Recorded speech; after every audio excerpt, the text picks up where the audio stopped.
What would you do if your mom called you while she was fast asleep? It all started on my drive back from a Halloween party. I was living in Chicago at the time, but the party was in the suburbs, so the drive back was about an hour or so. It was late, and I was already a little on edge from the overall creepiness that comes with Halloween night, the dark streets, the weird costumes, the fog hanging over everything.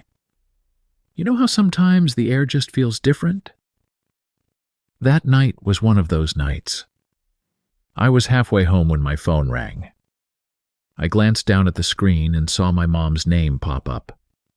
That struck me as odd because my mom lives in Cleveland, 2 states away, and she never calls me late.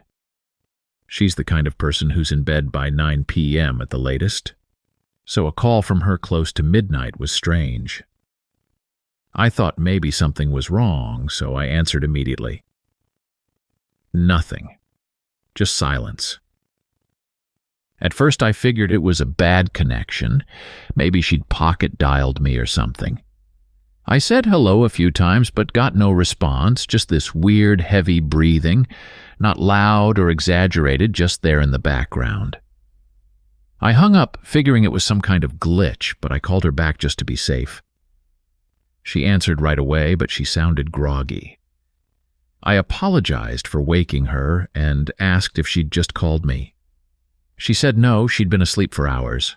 I laughed it off, assuming it was some weird phone issue, and hung up. But then it happened again. Not even 5 minutes later, my phone buzzed with another call from her number. I was still driving, still on a dark stretch of road, and now I was starting to feel a bit weird about it. I answered. And again, just the breathing. This time it felt like it was closer, more deliberate, like someone was listening carefully but didn't want to speak. It wasn't my mom.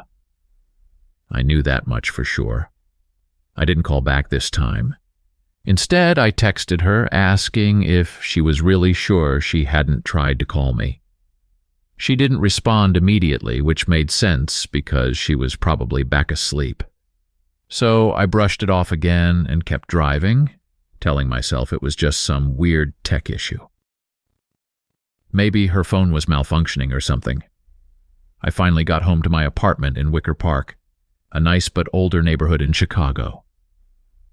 My building was one of those classic old ones with creaky floors and thin walls, which added to the overall eerie vibe that night. I parked in the lot behind the building, locked my car, and walked inside. I live alone, so the quietness when I stepped into my apartment didn't feel unusual at first. I locked the door behind me, tossed my stuff on the couch, and checked my phone again.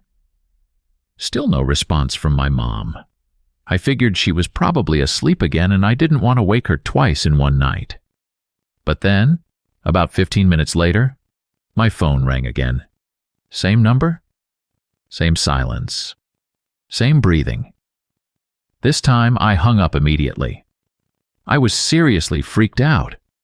What the hell was going on?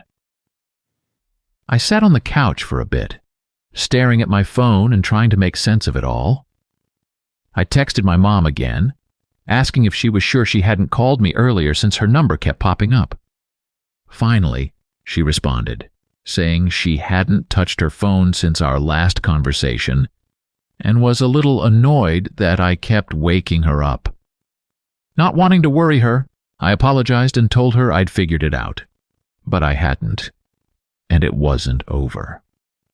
The call stopped for a while after that, so I eventually tried to calm myself down.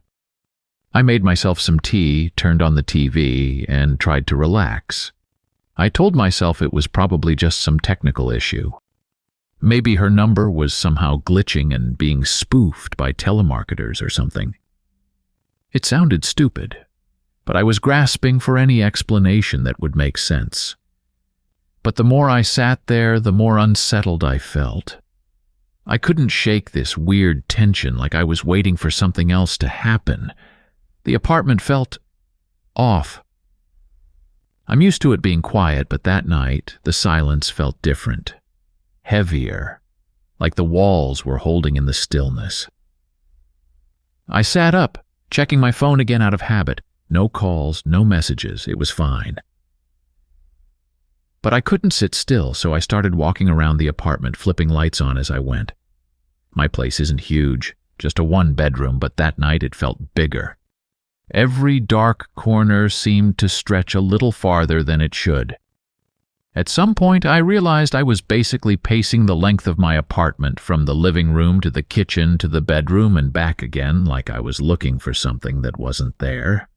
I went to the windows, double-checked the locks, peeked out into the empty street below.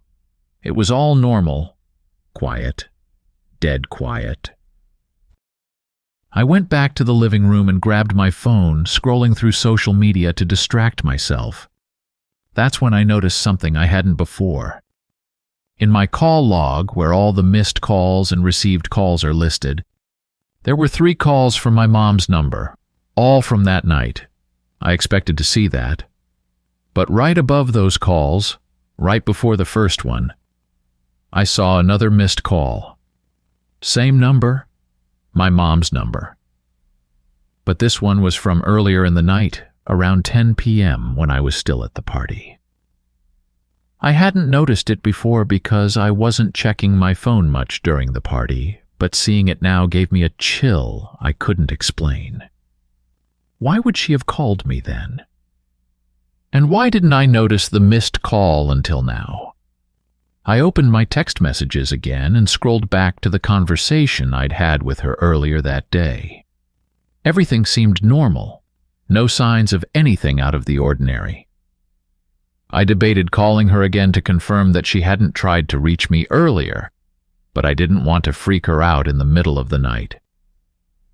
Besides, what would I even say? It seemed absurd to ask if she was sure her phone wasn't haunted, and the thought sounded ridiculous even in my own head. Instead, I decided to let it go and head to bed. I was exhausted, and I had to be up early for work the next day. I double-checked the front door, made sure it was locked, and went to my bedroom. I plugged in my phone, set it on the nightstand, and climbed into bed. As I lay there, I couldn't stop thinking about the calls.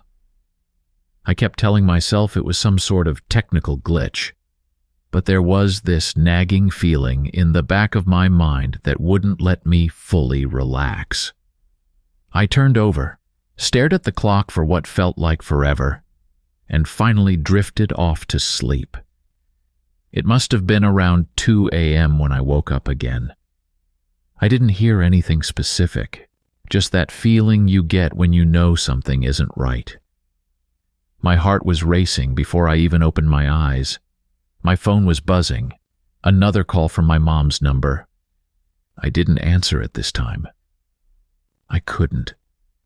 I just stared at the screen as it rang, my hands cold and clammy. When it stopped, I checked the call log again. Same pattern as before. But this time, there was a voicemail. My breath caught in my throat as I hesitated, my thumb hovering over the play button. I couldn't bring myself to listen to it. Not right then, not in the middle of the night while I was alone in my apartment. I turned off my phone completely, plugged it back in, and forced myself to lie back down. I closed my eyes, willing myself to fall asleep. But every time I started to drift off, my mind would wander back to that voicemail, sitting there, waiting.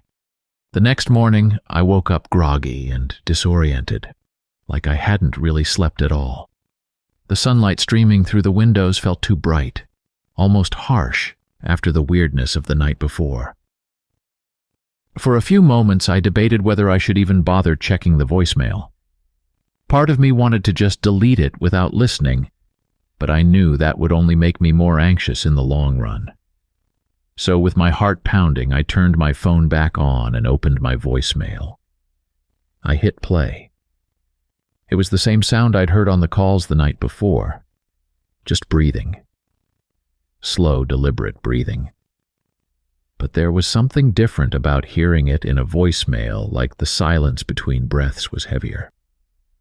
It lasted for about 15 seconds before cutting off abruptly. That was it.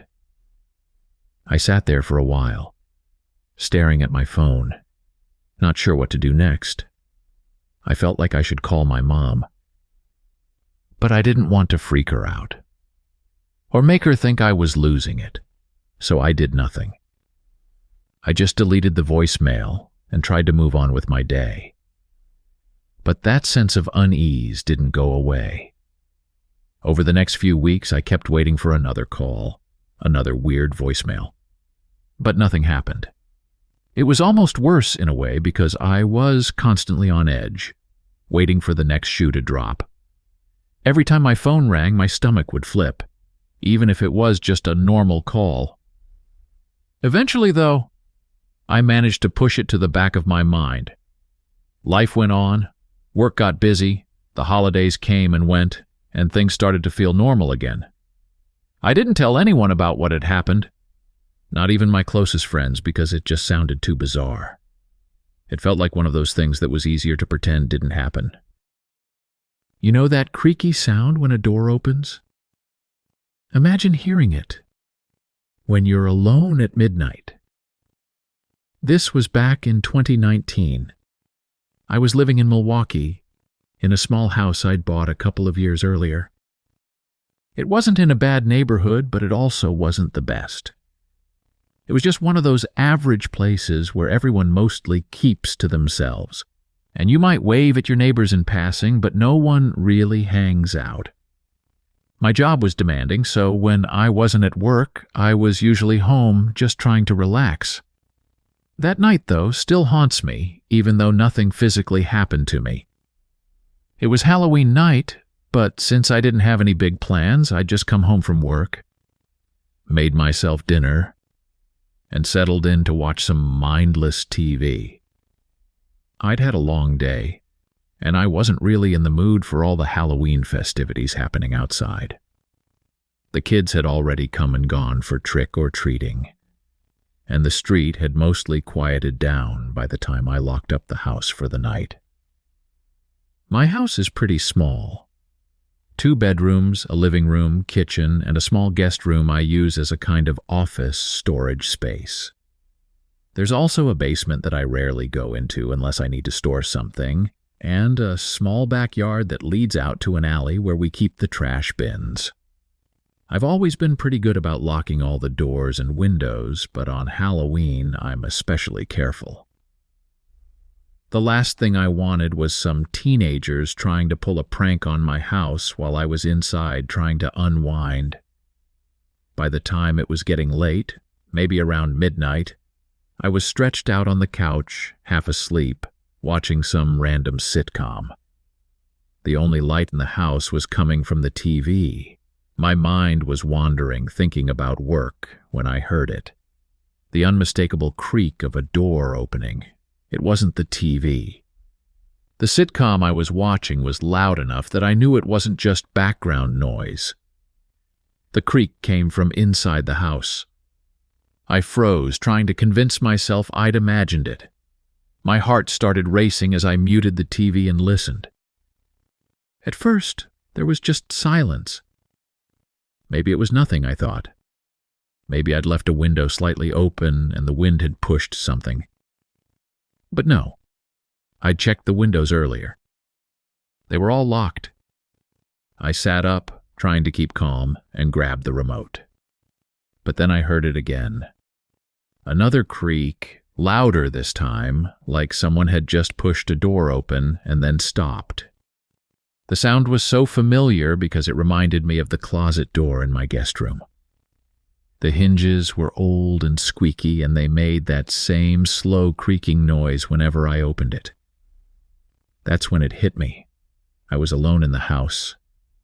I had been sitting there, relaxed, thinking I was alone. But what if I wasn't? I glanced around the living room, trying to figure out if I should get up or stay where I was. My phone was on the coffee table in front of me, but my eyes drifted toward the hallway that led to the guest room and my bedroom. The hallway was dark, and I couldn't see anything beyond the entrance. I stared at it, waiting for some sign that I wasn't imagining things. I felt like I was holding my breath. waiting for the smallest sound to confirm my growing fear. And then it happened. A soft thud, like something gently tapping against the wall. That was it. I had to do something. My first instinct was to grab the nearest thing I could use as a weapon. There was an old wooden bat leaning in the corner of the living room, one I kept around for no particular reason other than nostalgia from my baseball days. My hand wrapped around it, my fingers sweaty, as I slowly stood up from the couch. I walked to the hallway as quietly as I could, the bat held tight in my hand. My heartbeat was pounding in my ears as I tried to stay calm. I stood at the entrance of the hallway for what felt like forever, just staring into the darkness, trying to convince myself that it was all in my head, that I was just tired and hearing things. But then, out of the corner of my eye, I saw it. The guest room door, the one I always kept closed, was slightly ajar, not fully open, just enough for me to see the darkness beyond it. I know for a fact that I had closed that door earlier. I'd checked it before locking up for the night, just like I always did. There was no reason for it to be open now. I took a deep breath and stepped forward, slowly making my way down the hallway toward the door. The bat felt heavy in my hands, and every step I took felt like I was walking into something I couldn't control. When I got to the door, I hesitated. My hand shook as I reached out to push it open all the way. The door swung open with a soft creak, revealing the dark, cluttered room. My eyes darted around, scanning every corner, every shadow. Nothing. No one. Just the same old boxes and random junk I'd stored in there months ago. I felt a wave of relief wash over me. Maybe it really was just my imagination. Maybe I'd left the door cracked earlier and forgotten. But as I turned to leave the room, something caught my eye, the closet door. It was slightly open, too. My stomach dropped. I hadn't touched the closet in weeks. There was no reason for that door to be open. I stood frozen in place, staring at the sliver of darkness between the closet door and the wall. The guest room was already cold, but in that moment it felt like the temperature dropped even more. I took a step closer to the closet, my hands tightening around the bat. Every instinct in my body was screaming at me to leave, but I couldn't. I had to know. I had to make sure I was alone. With my heart racing, I reached out with my free hand and grabbed the edge of the closet door. Slowly, I pulled it open. The closet was empty. I let out a shaky breath, feeling the tension in my chest start to ease. I was being paranoid, jumping at shadows and noises. I closed the closet door firmly, making sure it was latched this time, and walked back out into the hallway. But just as I was about to turn off the hallway light and go back to the living room, my phone buzzed. The sudden sound startled me, and I nearly dropped the bat. I hurried back to the couch, grabbed my phone, and glanced at the screen. It was a message from my neighbor, the guy who lived in the house next door. My stomach tightened as I read the message. He said he'd seen someone trying to get into my house. My hand shook as I stared at the screen, my mind racing. Who? When? I frantically looked around the living room, my eyes darting to the windows, the door, trying to piece together what was happening. Had someone actually been outside? Had they gotten in? The uneasy feeling I'd had all night came rushing back, stronger than before. I grabbed my phone and quickly typed a reply, asking if he was sure and what exactly he had seen. But before I could hit send, I noticed something. The closet door in the guest room was open again. Wide open. I don't know how I missed it before, but as I stood there staring down the hallway, it felt like the walls were closing in on me. The door had been closed, I knew it had been. I'd just checked it myself, but now it was open. Something, or someone, had opened it while I was in the other room. My mind raced with possibilities. Had someone been hiding in the house the whole time? Had they slipped into the closet while I was walking around? I felt my breath quicken as I realized how vulnerable I was. Alone in the house, with no one nearby to help. I backed away from the hallway, keeping my eyes on the open closet door, my phone in one hand and the bat in the other. I was too scared to move. Too scared to even call for help because I didn't know if whoever was in the house could hear me. I stood frozen in the middle of my living room, every sound around me amplified by the silence. I kept waiting to hear something. Footsteps, a creak, anything that would confirm what I already knew. That I wasn't alone. But there was nothing. Just the deafening silence. I don't know how long I stood there, waiting, my heart racing, my hands shaking. Eventually, I forced myself to move. I knew I had to check. I couldn't just stand there all night, waiting for something to happen. I slowly made my way back to the hallway, inching toward the guest room.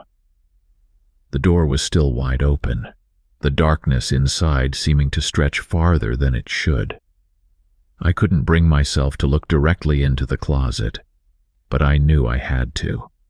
My hands were clammy as I gripped the bat tighter, ready for whatever was about to come. I stood just outside the door, my heart pounding in my chest, and peered inside. Nothing. Again. It didn't make sense. I had seen the door open. I knew I'd closed it. But once again, the closet was empty. My mind was spinning, trying to rationalize what was happening, but nothing made sense. I was alone in the house. There was no one there. But that didn't stop the feeling that someone had been, or still was, inside. I didn't sleep that night. After making sure every window and door was locked, I sat on the couch with the bat beside me, the lights on, waiting for morning. Every noise made me jump. Every shadow felt like it was moving. But nothing else happened. By the time the sun finally came up, I was exhausted, but I couldn't bring myself to go back to bed. I texted my neighbor again, asking for more details about what he had seen. He said he thought he'd seen someone walking around the side of my house, but when he went to check, they were gone. He didn't see a face or any clear details, just a figure moving in the dark. I didn't call the police. I didn't think they'd take me seriously, especially since I didn't have any proof that someone had actually been in the house. A late-night walk with my dog turned into a nightmare when I realized someone was silently following us home. This happened to me a few years ago, but I still think about it a lot. It was Halloween night, which made it feel more unnerving, but nothing about it felt like a Halloween prank or anything. It felt very real and very scary. I live in Portland, Oregon, and at the time I was renting this small house in a quiet neighborhood not far from Laurelhurst Park. It's a nice area. Older houses, big trees lining the streets, and usually a lot of people out walking their dogs or jogging. That night, though, it felt like the whole neighborhood was asleep. Halloween fell on a Thursday that year, so most people had already wrapped up their celebrations by the time it got late. I had taken my dog, a medium-sized rescue named Sadie, for her usual evening walk. It was around 11 p.m., which wasn't unusual for me. I liked the quiet of the late-night streets, and Sadie needed to get her energy out before bed. Plus, it gave me a chance to unwind after a long day at work. The walk started out normally enough. We left the house, turned down our usual route toward the park, and everything seemed fine. The air was cool, and the streets were pretty much deserted. It wasn't until we reached the end of my block that I noticed him. He was standing at the corner, just under the street lamp. I didn't pay much attention to him at first because there's nothing weird about seeing someone standing around in the neighborhood. Maybe he was waiting for a ride or taking a break from walking. He was wearing dark jeans, a hoodie with the hood up, and he had his hands shoved deep in his pockets. I didn't get a good look at his face, but that didn't seem strange either. It was dark, and the streetlight was casting long shadows. Sadie didn't react to him at all, which was a little unusual because she's typically alert around strangers. I pulled her leash a little tighter as we walked by him, but I didn't get any bad vibes at that point. We passed him and turned the corner onto the next street, and I didn't think much more about it. A few blocks later, I was starting to relax. Sadie was happily sniffing around, and I was just enjoying the quiet. It was a calm night, no wind, no sounds except for the occasional car in the distance. But as we were nearing the next intersection, I glanced back, just out of habit, and that's when I saw him again. He was about half a block behind me, walking in the same direction. My first thought was that it was just a coincidence. Maybe he lived nearby and was heading home. Or maybe he was out for a late-night walk like I was. But something about it felt off. He was walking just slow enough to keep a consistent distance, but not so far behind that I couldn't tell he was following the same route. I started to feel uneasy, but didn't want to jump to conclusions. After all, this was Portland, and people walk around at night all the time. Still, I picked up the pace a little, hoping that maybe he'd turn off on a different street. But when I glanced back again, he was still there, matching my speed. At this point, I was getting nervous. I decided to take a longer route back home, one I didn't usually take. I wanted to see if he would follow me or if it was really just a coincidence. I turned down a side street that curved away from the park, leading toward a busier road. There were still streetlights, but the houses were spaced out more, and there were fewer places for someone to be just standing around. I kept my eyes straight ahead, trying not to look back too often, but every now and then I'd steal a glance over my shoulder. He was still there. If anything, he'd gotten a little closer. I started running through scenarios in my head.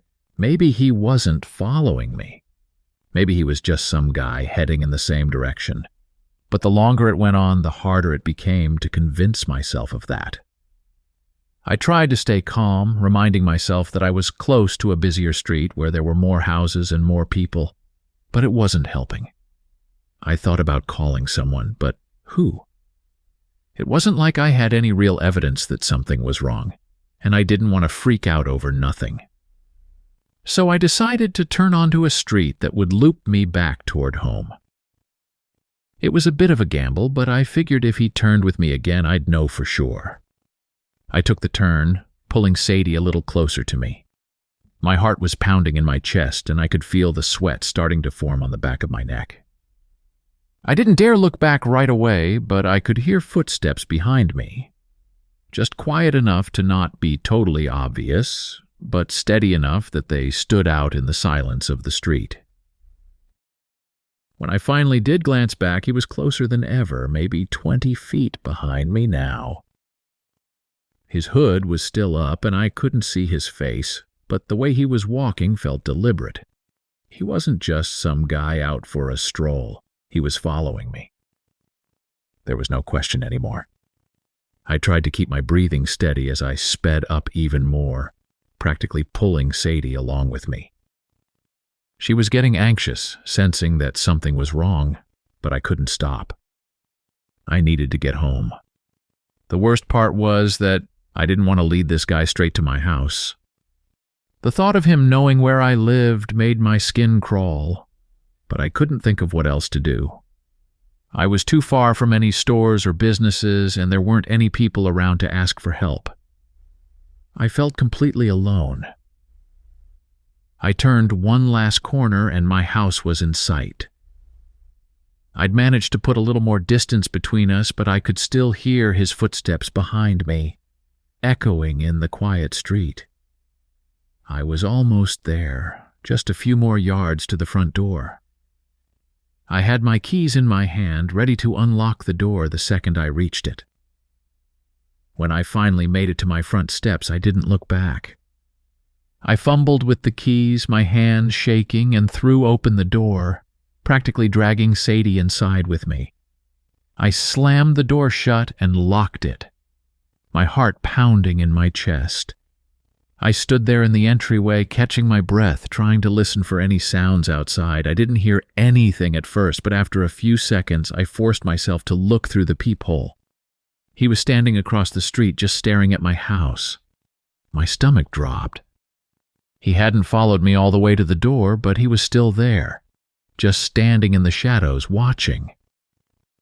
I couldn't see his face clearly through the peephole, but I could tell he was looking directly at my house. I backed away from the door, trying to figure out what to do. Call the police? What would I even say? That some guy followed me home. I hadn't seen him do anything illegal, and he hadn't tried to get inside or hurt me. But I didn't want to just sit there and wait for something to happen. I went into the living room and turned off all the lights, hoping that if he couldn't see me, he'd eventually go away. I kept peeking out the window, waiting to see if he'd move, but he just stood there for what felt like an eternity. Finally, after what must have been at least 15 minutes, he started to walk away, slowly, casually, like nothing had happened. He didn't look back, didn't do anything to indicate he was in a hurry. He just walked down the street and disappeared into the night. I didn't sleep at all that night. I kept replaying the whole thing in my head, trying to make sense of it. Who was he? Why had he followed me? Was it just some random guy messing with me, or was there something more to it? I couldn't shake the feeling that I'd been targeted, that he'd been watching me before I even noticed him. The next day, I was a wreck. I couldn't focus on anything, and every little noise made me jump. I told a couple of friends what had happened, but they didn't seem to take it as seriously as I had. They kept saying it was probably just a guy trying to freak me out because it was Halloween, or that I was overreacting. But I knew it was more than that. The way he'd followed me, the way he'd stood across the street watching my house, it wasn't just a prank. He had a purpose. I just didn't know what it was. For the next few weeks, I couldn't stop thinking about him. Every time I walked Sadie, I found myself looking over my shoulder, checking to see if he was there. I even started changing up my route, taking different streets every night, just to avoid running into him again. Nothing ever came of it, though. I never saw him again. But even now, years later, I still think about that night whenever I'm out walking alone. It's left me with this permanent sense of unease, this nagging thought that maybe he wasn't just some random guy. Maybe he was planning something, and I just got lucky that nothing happened. I don't know what his deal was, and I'll probably never know. But I'll never forget the feeling of being followed like that, of knowing that someone had been watching me for who knows how long. It's the kind of thing that sticks with you, even if nothing technically happened. I guess that's what makes it worse, in a way. Nothing did happen, but it could have. What started as a harmless Halloween stop for snacks quickly turned into a terrifying chase by a masked stranger. This happened in 2018. It was Halloween, and my friends and I had been out at a party in the city. I was living in Denver at the time, near Capitol Hill, which is a pretty lively area with lots of bars, restaurants, and shops. We'd been at a house party for a few hours, nothing wild, just drinking and hanging out. By the time we decided to head home, it was probably around midnight. There were 4 of us, me, my friend Julie, and 2 other friends, Sarah and Tom.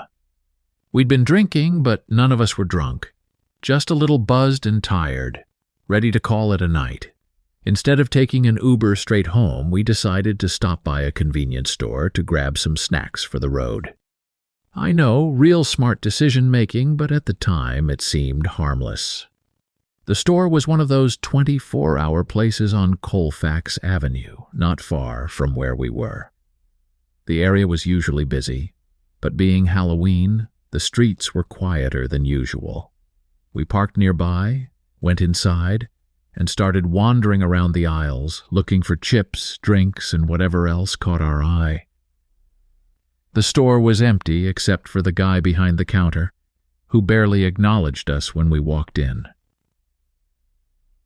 As we were laughing and talking, I noticed a man walk into the store.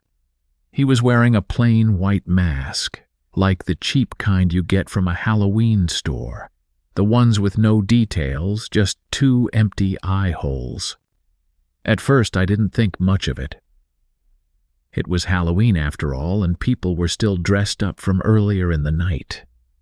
But there was something about the way he stood there, just inside the entrance, that felt off. He didn't go to any of the aisles. He didn't move toward the counter. He just stood there, watching us. My brain tried to rationalize it. Maybe he was with someone who was already in the store, or maybe he was just waiting for us to move out of the way. I kept shopping, but I found myself glancing at him more often than I wanted to. I thought maybe I was the only one who had noticed him, but after a few minutes, Julie gave me a look. She'd noticed too. We didn't say anything to the others. We just kind of stayed near each other and kept moving through the aisles, trying to ignore him. Eventually, we made our way to the register to pay for our stuff. The guy was still standing there, blocking the entrance, which made it impossible for us to leave without walking right past him. As we checked out, he finally moved. But instead of going to get something, he just followed us with his eyes. I paid for my stuff, grabbed my bag, and turned toward the door, trying to act like everything was fine. The whole situation had started to feel creepy. But I didn't want to make a scene. As we walked out, the guy finally moved from the spot where he'd been standing. I thought maybe he was going to buy something now that we were gone, but instead he stepped outside right behind us. We made it to the car without saying anything about him, but my mind was racing. Was he following us, or was it just a coincidence? I wasn't sure, but I felt uneasy. Sarah and Tom didn't seem to notice anything weird, so they just kept chatting and getting into the car like it was no big deal. Julie and I exchanged another glance, and I could tell she was thinking the same thing as me. Something wasn't right. We all got into the car, and as I buckled up, I glanced out the window. The guy in the mask was standing on the sidewalk, watching us. He hadn't gone back into the store. He wasn't moving. He was just standing there, facing our car. I didn't say anything at first because I didn't want to freak everyone out. However, when Julie whispered if he was still there, it was enough to get Sarah and Tom to look too. Sarah laughed it off, saying it was probably just some weird guy being creepy, because it was Halloween. Tom shrugged and said we should just drive away and forget about it. I wanted to believe that, but something about the way he was standing there made my skin crawl. We pulled out of the parking lot, and I thought that was the end of it. But as we drove down the street, I glanced in the side mirror and saw him walking. Slowly. In the same direction we were going. He wasn't running after us or anything, but he was walking down the sidewalk, keeping pace with us. My stomach dropped. I told the others, and that's when things started to feel real. Julie turned around in her seat to look, and Tom muttered something under his breath about how this guy was weird. We sped up a little just to put some distance between us, but as we stopped at the next red light, I saw him again, still walking in our direction. We turned down a different street, trying to shake him, and for a while, we didn't see him anymore. I thought maybe we'd lost him, or maybe we'd been overreacting, but then Julie gasped. She was looking through the back window, and I turned to see what she was staring at. There he was, standing at the corner of the street we just turned off of. He wasn't running. He wasn't chasing us. But somehow he'd found us again, and he was just standing there, watching us from the distance. At this point, we were all freaked out. I told Tom to drive faster, and he did, speeding through the neighborhood to get us away from the area. We drove for a while, zigzagging through streets, trying to put as much distance between us and that guy as possible. Eventually, we didn't see him anymore, but the tension in the car didn't go away. We finally made it back to our apartment building, and none of us were talking. I could tell we were all thinking the same thing. What if he found us again? What if he was still following us? I scanned the area as we got out of the car, looking for any sign of him, but there was nothing. We hurried inside, locking the door behind us. Once we were safe inside the apartment, we tried to laugh it off, but it felt forced. The night had gone from fun to terrifying in the span of an hour, and none of us knew what to make of it. We stayed up for a while, watching movies and trying to shake the weirdness of what had just happened. But I couldn't stop thinking about the guy in the mask. How had he found us so quickly after we left the store? Why was he following us? The worst part came when Julie pulled out her phone. She'd lost it at some point during the night, and we assumed it had been left behind at the party or maybe even the convenience store. But when she unlocked it, her face went pale. There was a photo saved in her phone's camera roll that hadn't been there before. It was a picture of us, all four of us, standing in the convenience store, grabbing snacks and laughing. But the angle wasn't from any of us. It was taken from behind the guy in the mask. It was clear he'd taken it without us noticing. He'd been watching us the whole time, and now there was proof. That was enough to send us all into a full-blown panic. We didn't know what to do. How had he gotten her phone? Had he somehow gotten close enough to take it without us realizing? Or worse, had he been inside the store long before we even noticed him, watching us the entire time?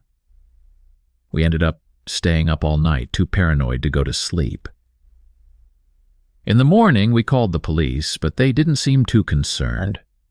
They said it was probably just a prank or someone trying to mess with us because it was Halloween. But the thing is, it didn't feel like a prank. It felt intentional. Like he'd been targeting us from the moment we walked into that store. After that night, none of us went back to that convenience store. We avoided Colfax for a while just in case we ran into him again. I don't know if he was just some random creep trying to scare us or if there was something more sinister going on. But the fact that he had Julie's phone, that he'd taken a picture of us without us noticing, still haunts me. I've thought about it a lot since then, wondering what would have happened if we hadn't gotten in the car when we did, or if we'd taken longer to notice him following us. The thought of him showing up at our apartment, or worse, inside, is something I try not to dwell on. But every time I see someone wearing a mask, especially one like his, I get that same sick feeling in my stomach. I'll never forget the way he just stood there, motionless, watching us as we drove away. It was like he wasn't even trying to hide it. He wanted us to know he was following us. And that's what makes it so terrifying. It wasn't random, it was deliberate. It's one thing to receive a creepy call on Halloween, but what if they start texting you from inside your house? A few years ago, something happened that still gives me chills whenever I think about it. It was Halloween, and at the time I was living with my parents in a quiet neighborhood in Baltimore. It was one of those older suburban areas with rows of 1960s ranch-style homes, all spaced out enough that you didn't really know your neighbors well, but not so far apart that you felt isolated. It was a normal place to grow up, safe, quiet, nothing ever really happened. That Halloween night, my parents went to a party at one of their friends' houses. I was 19. So staying home alone wasn't a big deal. I'd done it plenty of times before, and I actually kind of liked having the house to myself. My parents had left around 7 p.m., and I remember them saying they'd probably be back after midnight. I wasn't really into Halloween, so I didn't have any plans other than staying in and watching movies. The night started out fine. I ordered some takeout, turned on a couple of horror movies, and figured I'd just enjoy the quiet. It was around 9 or so when the trick-or-treaters stopped coming by, which wasn't unusual. Most of the kids in the neighborhood were younger, so they wrapped up pretty early. After I turned off the porch light, the house settled into that comfortable silence that I always loved when I had the place to myself. I was sitting on the couch halfway through a movie when the phone rang. It was the landline, which barely ever got used. The only people who called it were telemarketers, or my grandma on occasion, so I didn't really think much of it.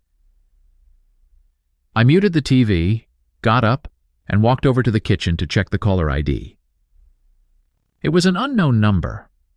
I figured it was a spam call, but something made me pick up the phone. I don't know why, I just did.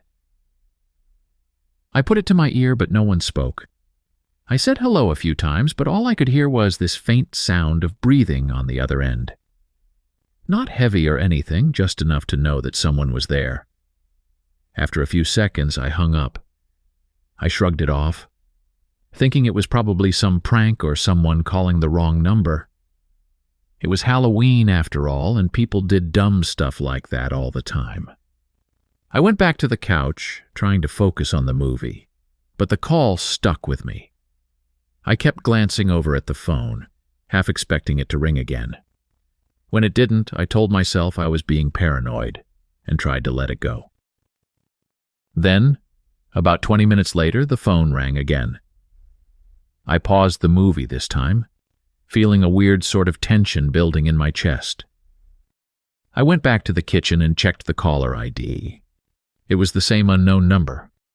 I didn't pick it up this time. I just stood there, staring at the phone as it rang and rang. After a few seconds, it stopped, and I went back to the living room. But now I was on edge. The house didn't feel as comfortable anymore. The quiet that I usually enjoyed felt different. Like it was too quiet. Like the walls were holding something in. I sat back down, but I couldn't focus on the movie anymore. My mind was running through all the possible explanations for the calls. Maybe it was some kid pulling a prank, or maybe it was someone trying to scare people on Halloween. But the breathing, there was something about it that didn't sit right with me. It felt deliberate. About 10 minutes later, the phone rang again. This time, I didn't hesitate. I walked over and picked it up, not even checking the caller ID. I didn't say anything, just waited. The breathing was there again, soft and steady. Then, out of nowhere, a man's voice came through. He asked for me by name. That was when my stomach dropped. I hadn't told anyone I was home alone that night. My parents were gone, and no one else knew I was there, except for a couple of friends who were at a different party across town. The voice was calm, almost friendly, but something about it made my skin crawl. I hung up without saying anything and just stood there for a second, trying to process what had just happened. I wasn't sure what to do. Calling the police felt like overreacting. No one had threatened me, and for all I knew, it could have been someone I knew messing with me. But the fact that they knew my name, combined with the weird breathing, had me seriously freaked out. I walked through the house, double-checking all the doors and windows, making sure everything was locked. The house was small, so it didn't take long, but as I walked from room to room, I couldn't shake this growing sense of dread. The air felt thick, and every shadow seemed darker than it should have been. I tried to convince myself it was nothing, but I knew that wasn't true. Something wasn't right. I went back to the living room, turned the TV back on, and tried to distract myself.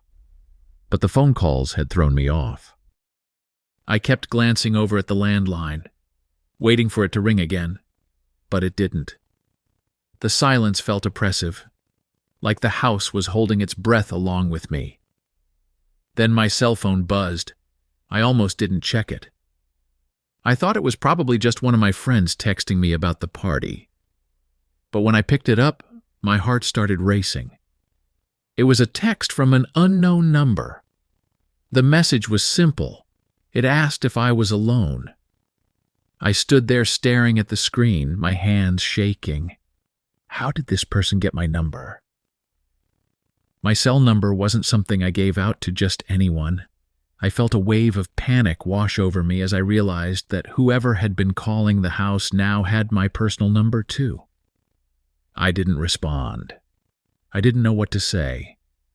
Instead, I grabbed my phone and headed for my room, locking the door behind me. My mind was racing, trying to figure out what was happening. Was this some sort of joke, or was I actually being targeted?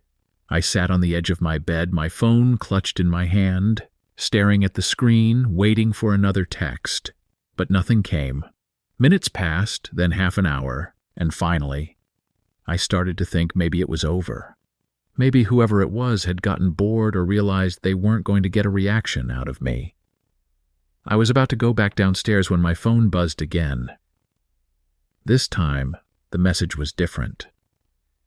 It wasn't a question. It was a statement. It said they were inside the house. I felt like I'd been punched in the gut.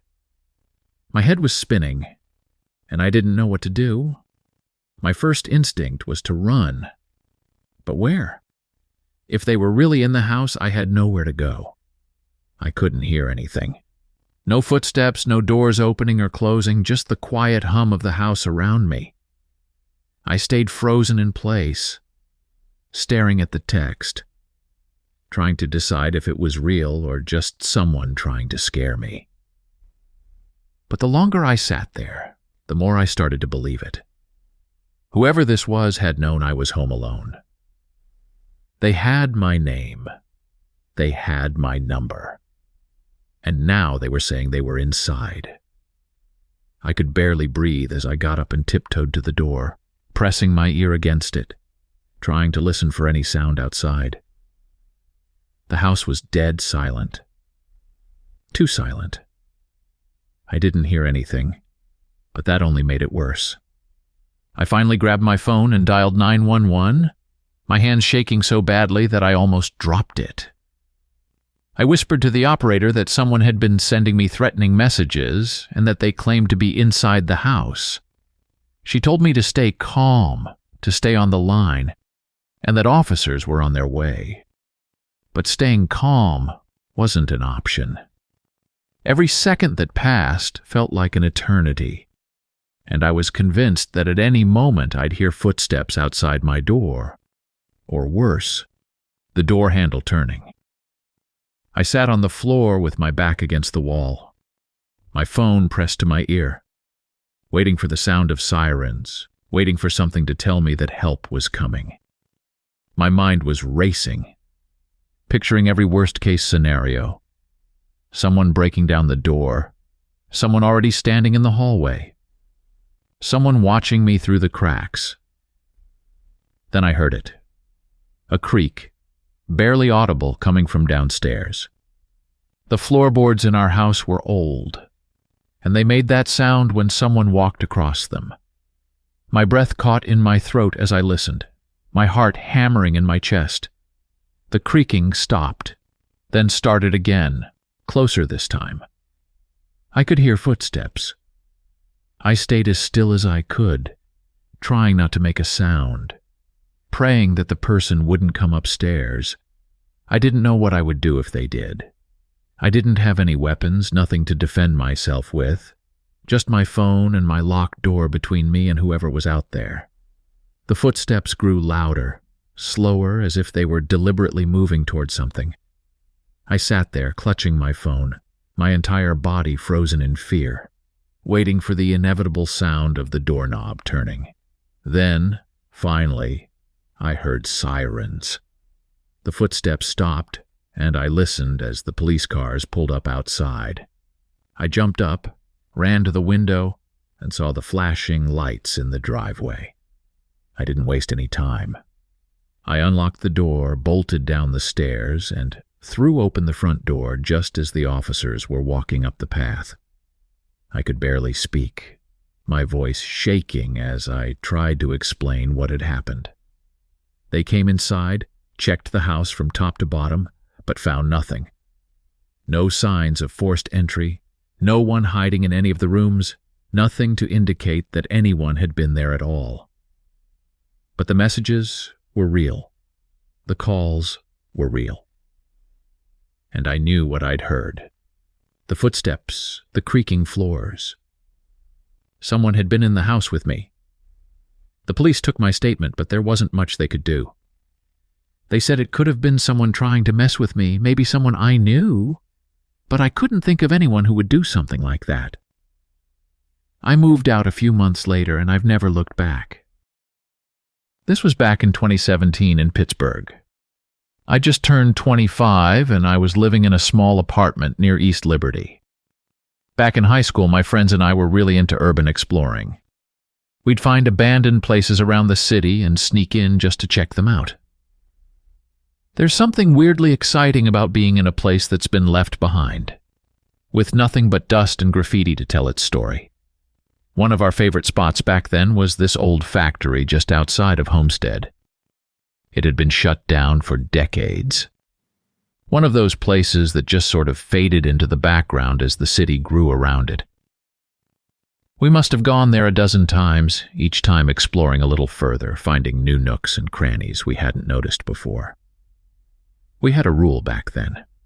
No one ever goes alone.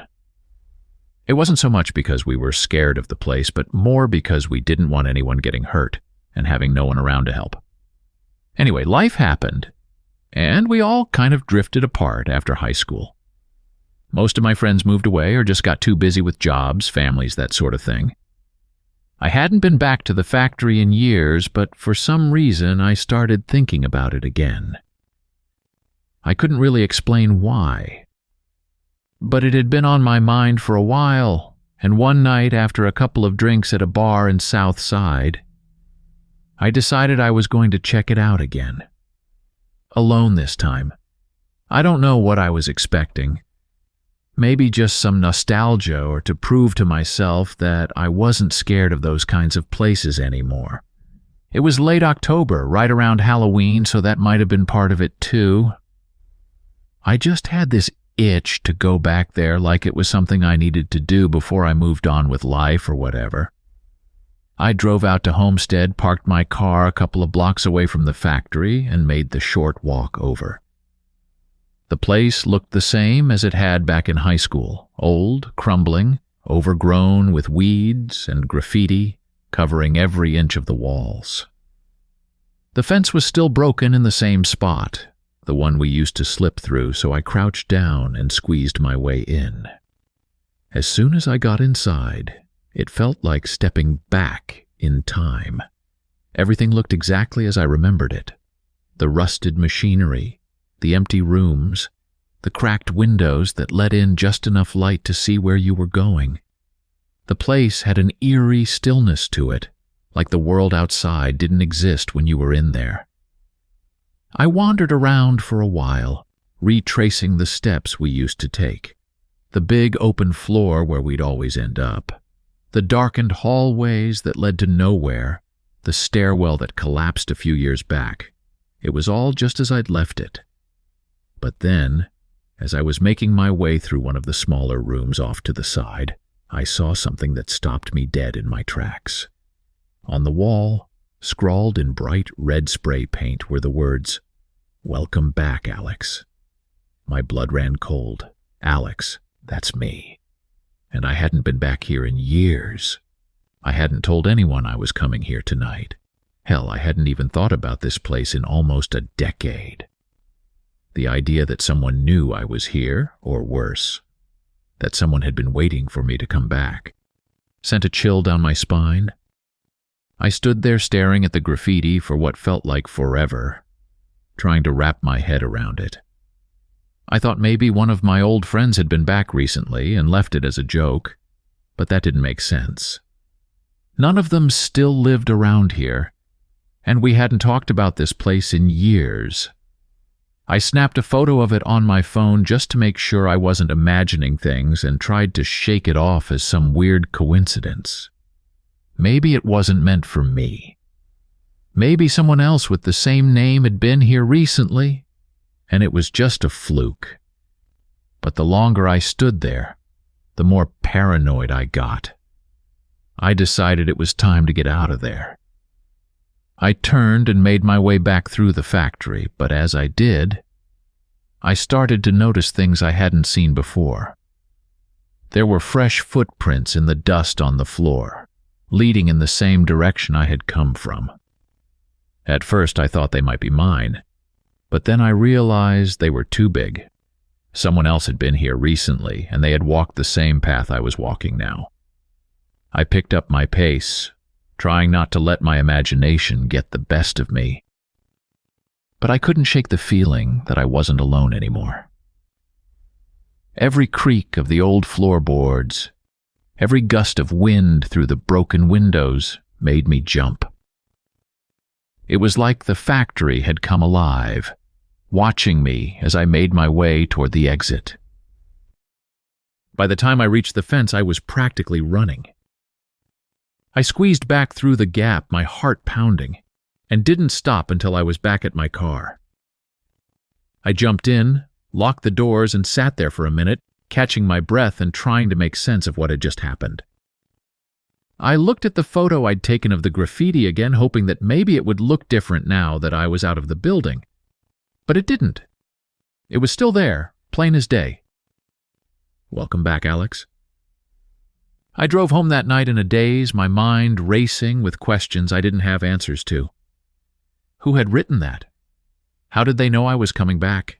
And why now, after all these years? I didn't sleep much that night. Every time I closed my eyes, I saw the words on the wall, glowing in the dark, mocking me. I thought about calling one of my old friends, maybe asking if they'd been back to the factory recently, but I didn't want to sound paranoid. I didn't want to admit how much it had freaked me out. For the next few days, I couldn't stop thinking about it. I kept replaying the whole night in my head, trying to make sense of it. I even considered going back to the factory, just to see if the graffiti was still there, but I couldn't bring myself to do it. Something about the whole thing felt wrong, like I'd crossed a line by going back there alone. Then, a week later, something else happened. I was heading out to work one morning when I noticed something strange on my car. At first, I thought it was just dirt or leaves, but as I got closer, I realized it was spray paint. Someone had written on my car, in the same red paint as the graffiti at the factory, asking if I remembered them. My heart dropped. This wasn't a coincidence. Whoever had written that at the factory had followed me, or they knew where I lived. I couldn't believe what I was seeing. I felt exposed, like someone had been watching me this whole time, waiting for me to let my guard down. I called the police, but there wasn't much they could do. They took a report, told me they'd keep an eye on the neighborhood, but I could tell they didn't take it seriously. To them, it was just some random vandalism, a Halloween prank or something. But I knew it was more than that. After that, I started noticing little things. My mail would go missing, or I'd hear footsteps outside my apartment at odd hours of the night. Once I found my front door unlocked when I was sure I'd locked it before bed. Another time, my neighbor told me they'd seen someone hanging around my building late at night. But when I asked for details, they couldn't give me much. Just that it was a guy wearing a hoodie, keeping his face down. I stopped going for my usual late-night walks. I stopped talking about the factory, even with myself. I just wanted to forget it ever happened, but it's like whoever did this wouldn't let me. I kept waiting for something else to happen, some other message or sign that they were still out there, but nothing came. Still, the paranoia stuck with me. I couldn't go anywhere without feeling like I was being followed. I started carrying a knife with me everywhere I went, just in case, even though I didn't know if I'd ever have the guts to use it. Eventually, I moved out of that apartment. I told myself it was just time for a change, that the place was too small and I needed something bigger. But deep down, I knew I was running. Running from whatever, or whoever, had decided to make me their target. I never went back to the factory after that. I never found out who left that message or why they chose me. But even now, years later, I still think about it. Every time I see a piece of graffiti, I wonder if it's meant for me. Every time I hear footsteps behind me on a dark street, I wonder if it's him. Thank you for watching. If you found these stories gripping, don't forget to subscribe for more spine-tingling content. For another hair-raising tale, check out our suggested video. And if you're hungry for more eerie encounters, dive into our playlist featuring similar chilling narratives.